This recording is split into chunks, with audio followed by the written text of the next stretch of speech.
Je pense que l'humilité est un bon guide dans ces séquences difficiles. Changer, c'est une difficulté pour tout le monde, même pour les gens qui développent une expertise théorique sur comment changer.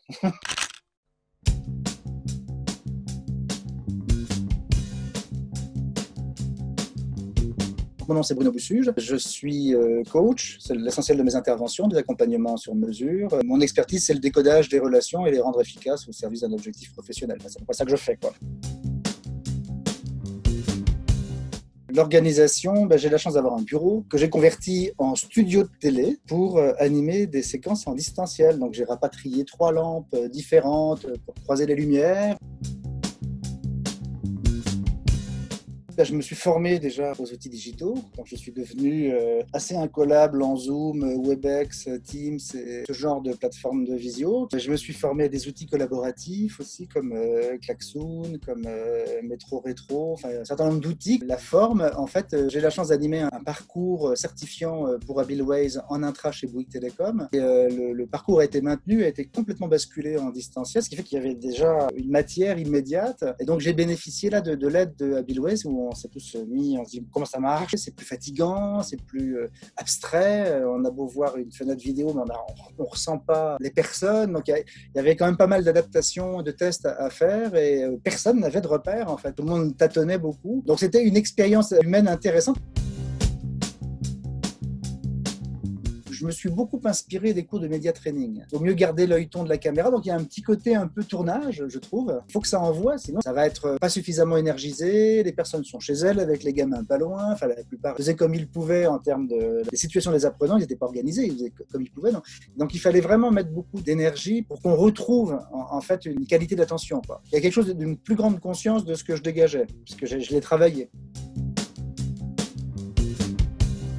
D'interpeller les personnes par leur prénom. Là, j'avais une carte quand ils se présentaient avec une mosaïque. Ça, je faisais très attention à ça. Toujours dans la même idée de capter l'attention. Je pense que j'avais un recours à l'humour, aux anecdotes qui étaient plus fréquents aussi. Toujours avec la même idée de faire vivre. Ce que j'ai changé, en tout cas, c'est je raccourcissais les temps d'énoncé, les temps d'apport et je maximisais, j'allais le plus vite possible en atelier, quoi. C'est compliqué, c'est le manque de ressenti des personnes face à moi. Je me suis vu comme si je travaillais avec les mains attachées dans le dos, avec des œillères. En tout cas, ça a fait bouger mes lignes, ça a fait bouger mes représentations de ce qu'on pouvait faire en distanciel. Parce que pour moi, c'était un peu le parent pauvre, où c'était un complément du présentiel, mais un complément moins bien. Alors, le flop, j'en ai plusieurs. C'est tout ce qui concerne le manque de préparation, c'est-à-dire de ne pas préparer les documents pour les ateliers, dire bon, je le ferai en live, ça va vite. Je le fais plus. C'est noté. Maintenant, c'est plug and play, tout est prêt sur mon étagère. Des petits moments de grâce, comme ce qui peut se produire en présentiel, sur des témoignages de personnes où on parle et quelqu'un apporte un témoignage sur une situation donnée, et puis c'est très émouvant. Et je ne pensais pas qu'on pouvait vivre une intensité comme ça, de confiance témoignée par une personne pour raconter une situation qu'elle a vécue, puis que ça puisse émouvoir tout le groupe et que ça puisse être très apprenant.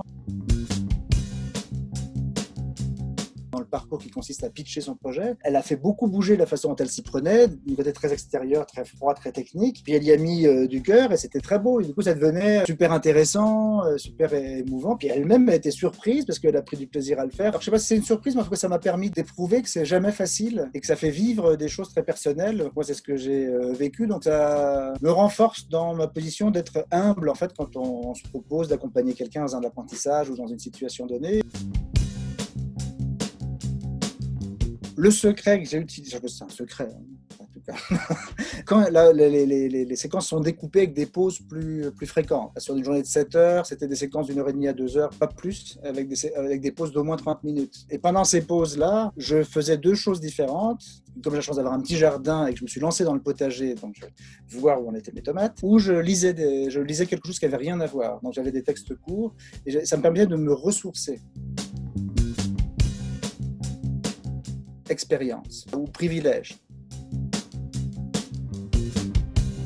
Je pense qu'il y a beaucoup de choses à inventer sur la pédagogie distancielle, parce que là on a bricolé un peu, pas à l'arrache, mais enfin en tout cas on a improvisé en tâtonnant comme ça. Je trouve qu'il y a une exigence supplémentaire en termes de qualité de présence à trouver ce que je n'imaginais pas en fait.